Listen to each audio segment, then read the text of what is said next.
আপনার ফুটবল খেলা থেকে আমি মোহামেডান স্পোর্টিং ক্লাব প্রতিষ্ঠা করেছি আমার এলাকায়, আপনি খোঁজ দেন। আমি যখন যুবক ছিলাম আপনার খেলা দেখার জন্য নাইট কোচে আসতাম এবং ঢাকায় ফুটবল খেলা দেখতে আসতাম, যেদিন আবুলি মোহামেডান খেলা হতো। মাননীয় স্পিকার, আপনি আমাকে 2টা মিনিট দেবেন। আচ্ছা, 2 মিনিট দেওয়া হলো আপনাকে। মাননীয় স্পিকার,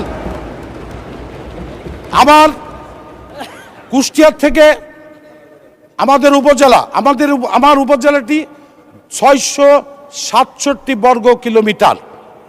এখানে 4টি ইউনিয়ন আছে, চর। আমি মাননীয় শিক্ষামন্ত্রী এখানে আছেন কিনা? না, নাই। আমি শুধু আমার উপজেলার কথা বলছি না, এই যে শিক্ষক নিয়োগ দেয়, এই শিক্ষক চরে কেউ যেতে চায় না। তাই চরের শিক্ষক তাদেরকে অগ্রাধিকার দিয়ে যখন শিক্ষক নিয়োগ দেওয়া হবে প্রাইমারি স্কুলে, তখন চরের ছেলেদের যাদের শিক্ষক নিয়োগ দেয় তার ব্যবস্থা করার জন্য আমি শিক্ষামন্ত্রীকে অনুরোধ করছি।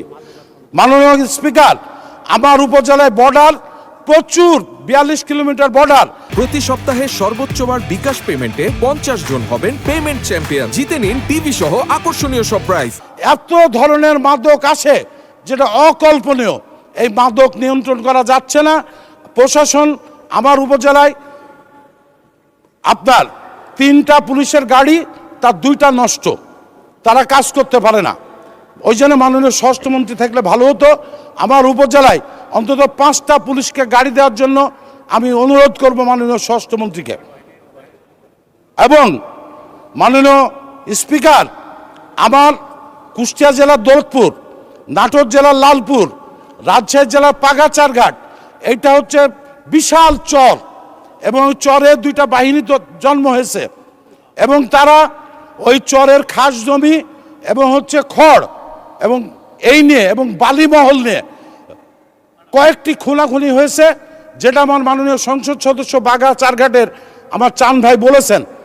এইখানে যাতে শক্তভাবে এই সন্ত্রাস বন্ধ না করা হয়, যেহেতু আওয়ামী লীগের সময় কিন্তু এই সন্ত্রাসটা ছিল না। এখন মানুষ বলছে যে বিএনপি এসে সন্ত্রাস শুরু হয়েছে। যে কোনো মূল্যে আমি স্বরাষ্ট্রমন্ত্রীকে অনুরোধ করব, সে বিএনপির যে নেতাই প্রশ্রয় দিক, এই বালুমহল বন্ধ। ধন্যবাদ।